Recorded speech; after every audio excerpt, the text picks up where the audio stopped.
parents were initially pretty lax about the videos they'd allow us to watch. I remember the TV room of the house we moved into in 1985, where we spent Saturday afternoon watching R-rated movies like Enter the Ninja and First Blood. The only tapes I remember them hiding were those Alan Funt Playboy candid camera videos, where all the pranks involved naked women.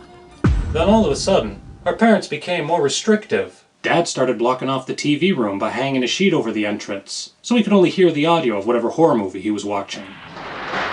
It was a strange experience to be sitting down for a lunch of scarios, with the sound of people screaming coming from the other side of that sheet. I mean, our imagination probably conjured up much worse images than whatever was in the movie. Because of this, it was a big deal in the summer of 1987, when my mother relented and allowed us to rent Creepshow. The artwork on the box cover in the video store tantalized us for years. We were excited to finally be able to see it. I told you before, I didn't want you to read this crap. For a movie that starts with such a strong Halloween vibe, watching it in the middle of the afternoon, in a sunny room during the summer, probably wasn't the viewing experience the movie deserved.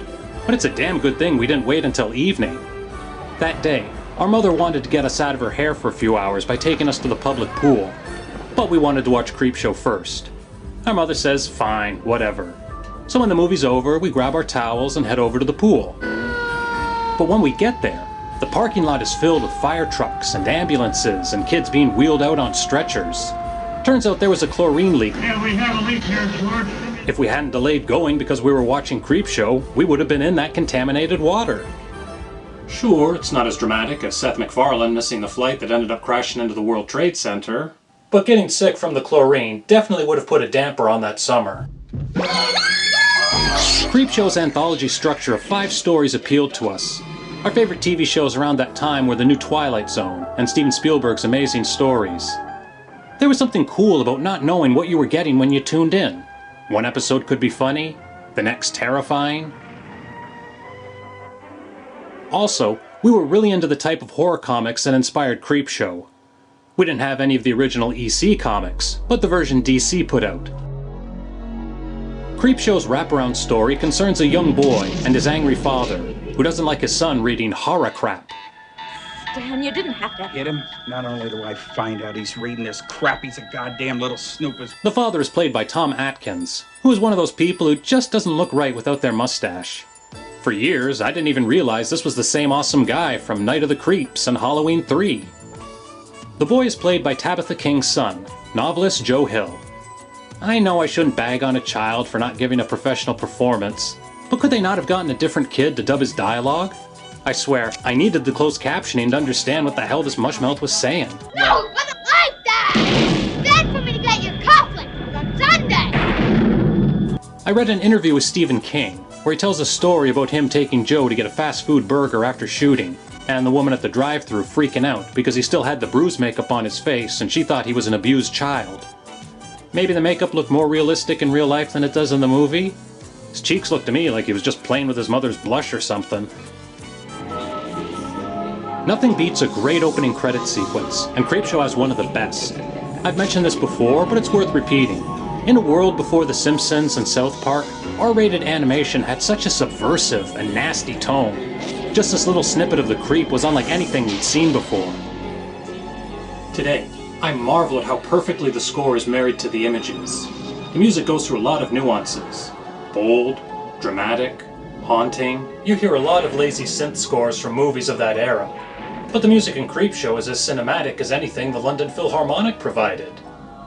As a kid, it drove me crazy trying to figure out how they got the drawing to match the film it faded to so perfectly. I used to use the pause button to inch through the tape frame by frame to study the transition. It never occurred to me they just traced over the film. I thought the artist was some kind of a genius. The first story is Father's Day, about a bunch of rich Vanderbilt types getting picked off one by one by the zombie of the family patriarch. The zombie isn't at all like the ones from Romero's Night and Dawn of the Dead. Give the man credit for not repeating himself. Tom Savini managed to create something that looks right out of the pages of the EC comic books. All fallen apart and scruffy, bones sagging. Between matting the frames to look like panels, relying on the colors red and blue, and using rear screen projection for shock backgrounds, this segment plays up the comic book homages the best. We also get a hilarious dance scene from Ed Harris, giving Crispin Glover a run for the money in the goofiest horror movie dance contest.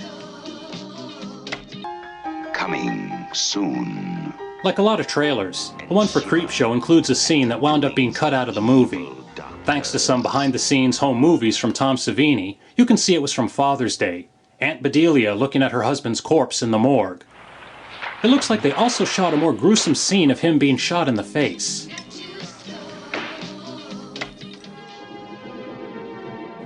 I've never been a big fan of the second story, where weeds grow all over Stephen King until he blows his head off.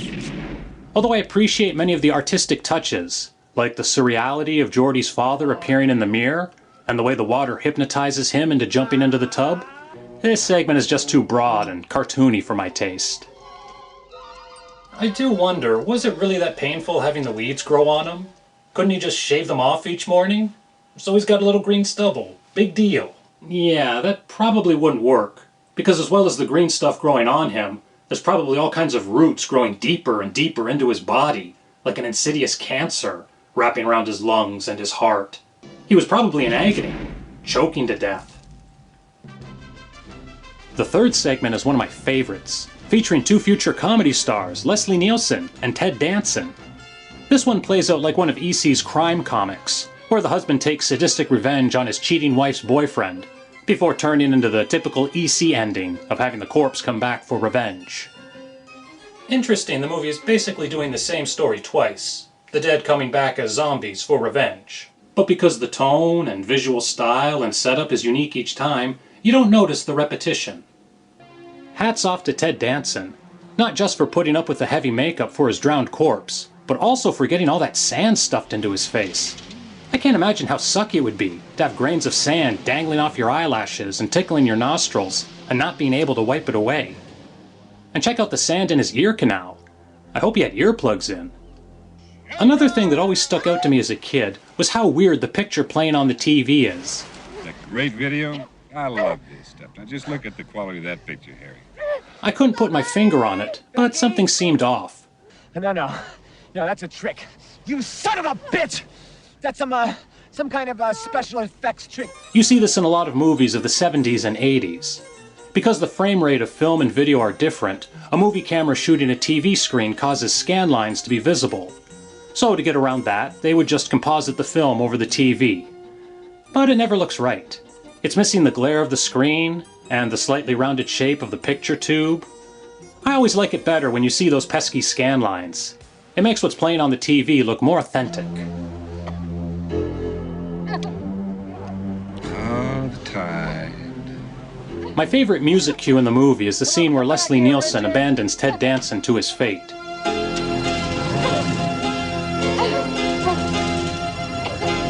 You really feel his hopelessness.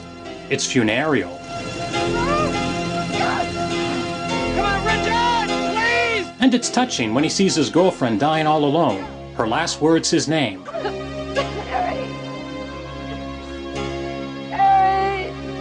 In that moment, he knows she truly loved him. The fourth story is the longest, where a crate with a 100-year-old monster is discovered beneath the stairwell of a university, and one of the henpecked professors kills his obnoxious wife by feeding her to the creature. So when Parker told me that I was out of line, I told him he ought to get laid. There's a weird moment in this one, where they dub out Adrienne Barbeau saying cunt for crotch. Emily Van Buren. Whoever that etiquette crotch is. Whoever that etiquette cunt is. I guess they were so scared of that word, they did a preemptive TV edit. Excuse me. The crate also makes a cameo appearance in Jason Goes to Hell. The final story, in which a germ-phobic 1%er is invaded by cockroaches, never bothered me so much, because I'm not scared of bugs. In fact, I always feel bad when I have to wash one down the sink. I always wonder, do they suffer? I actually feel bad for the cockroaches getting stomped. They don't even know they're in a movie. But I do dig the way Mr. Pratt's apartment reminds me of Cloud City in Empire Strikes Back. Go out and fuck somebody. But wear a damn rubber. Everybody's got the damn herpes these days. Oh, those 1980 days, when herpes was the big concern. Romero uses quite a few actors from Dawn of the Dead and Creepshow, Galen Ross is the drowned wife. Christine Forrest is one of the professor's wives. The security guard zombie took a shave and played the snobby guy. Creepshow was released on a double bill with Dawn of the Dead. Unfortunately, the unrated Dawn of the Dead had to be edited to an R-rated version in order to play alongside Creepshow, which meant cutting out stuff like this. What a ripoff. According to Romero on the DVD commentary, the green marble ashtray used to murder the old man in the first story appears in all 5 segments. That marble ashtray appears somewhere in each of the stories in this movie. But then they can't find it in the Stephen King part. Have we seen the ashtray yet? Uh-oh, we haven't been looking for the ashtray. We might have seen it. Probably regret bringing it up in the first place. They get so excited the second time they see it. There's the ashtray. There's the ashtray. Ta-da. So that's we've at least identified it twice. 2 out of 5. 2 out of 5. Well, yeah, we missed it in Jordy See Verrill. where it is. Yeah. It may have been cut out, I'm telling you. I don't know. Creepshow is filled with lots of well-known character actors, but his breakout star was Tom Savini for his special effects work. A couple years later, he became a regular on David Letterman, showing off various props from Creepshow. Please welcome Tom Savini, ladies and gentlemen. Okay, this is Nate's corpse. This is from Creepshow, and again, he's covered with Rice Krispies mixed with latex. And this is Fluffy. Yeah, this operates his eyebrows. Oh my goodness! See, this makes him snarl. See? Like that. That's amazing. This is the Fluffy puppet. Oh, that's terrific. Yeah, see? Hi, Fluffy. Oh my God. Creepshow is a movie we loved, so Creepshow II was an extreme letdown. Too young to see it at the theater, of course. Welcome to Creepshow II. We had to wait until VHS. The movie has strikes against it going in. George Romero isn't directing, Stephen King isn't writing. The evocative animation and comic book vibe of the original opening credits are replaced here by animation that brings to mind Saturday morning cartoons, and not in a subversive way, just a cheap and poorly designed one. Creepshow II only has 3 stories. In the first, the local natives owe a ton of money to the town store, so the chief gives the owner all their jewels. You will keep them until our debts are paid. If we cannot pay in 2 autumns, the Linne are yours forever. I don't see how this arrangement benefits the store guy at all. What, for the next 2 years he has to carefully guard their valuables? What is he, a bank? I'd have given them right back and said, why don't you hold on to them for the next 2 autumns and give them to me then? I don't need the stress and responsibility of guarding your valuables. I'll probably get robbed. And that's exactly what happens. Within minutes, a gang of dipshits show up to take the jewels and blow them away. You can see George Kennedy still breathing after he's been killed. He's an old man, he doesn't need to be sprawled down like that. And since you don't see his face, couldn't they have given him a break and used a prop dummy?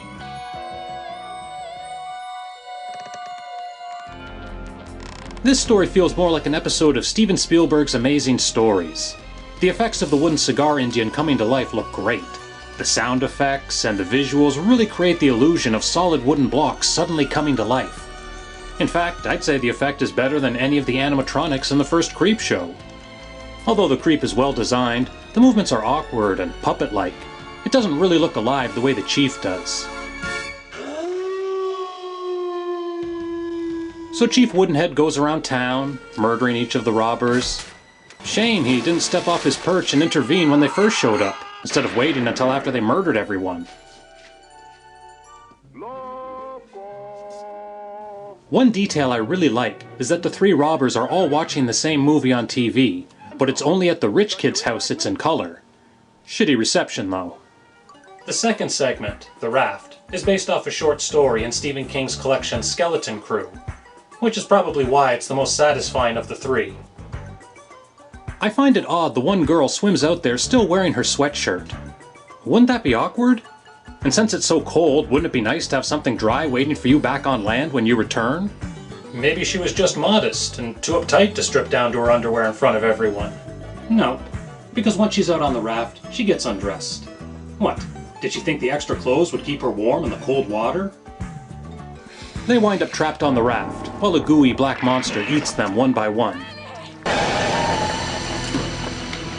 In the original Stephen King story, when it gets down to the last two, they make passionate love, seeking comfort in one another, aware they are doomed. It's poignant. In the movie, the guy just rapes her once she's passed out. What an opportunistic scumbag. The directors talk about this on the DVD commentary. Now here we have a scene that I think dramatizes the triumph of healthy teenage libido over fear. You know, I mean, it just shows that no matter what the situation, teenagers will be teenagers. Exactly. You know? What else is there? And why hasn't Stalin him earlier? I don't know. It was his first opportunity, I guess. The ending is good, but I recall it being spoiled in the commercial. Creepshow II, rated R. We'll be seeing you. Starts tomorrow. Check local newspaper for show times. What the fuck happened? The final story has the Stephen King cameo, in which it feels like he's channeling Dan Aykroyd. Hey, what's happening? What do you think's happening? The guy got creamed. That's what happened. It happens all the time. The humor of the escalating gore of the dead hitchhiker could have made this a satisfying finish, but this segment is completely undone for me by the over-the-top action music. Jeez Louise, this sounds like the kind of junk you'd hear on a TV action show, not a horror film. It's shocking to me how generic and out of place the music for Creepshow II is, considering it's not like they grabbed some bozo off the street. One of the film's composers co-wrote Tom Jones' immortal hit, It's Not Unusual. So clearly they're talented, just not for a horror film score, perhaps. Now, if you'll hold out your arm here, we'll take it and... Tom Savini continued appearing on Letterman, though as time went on, Letterman seemed to like Savini less and less. Ow!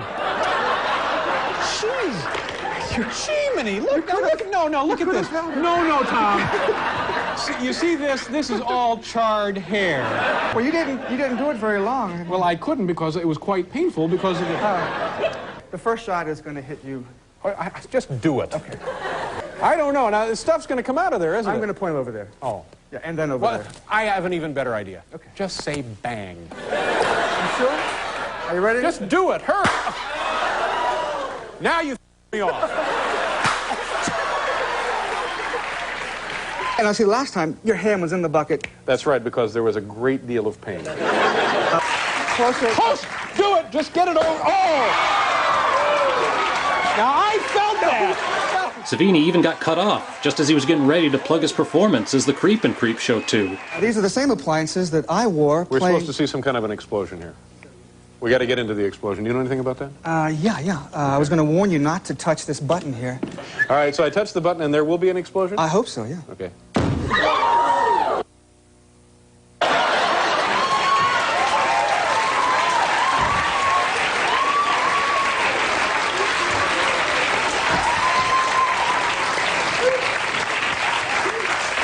Whoever that etiquette cunt is. Shenanigans. It's been a lot of fun, shenanigans. But now we've got to run. It's funny how the minutes seem to fly.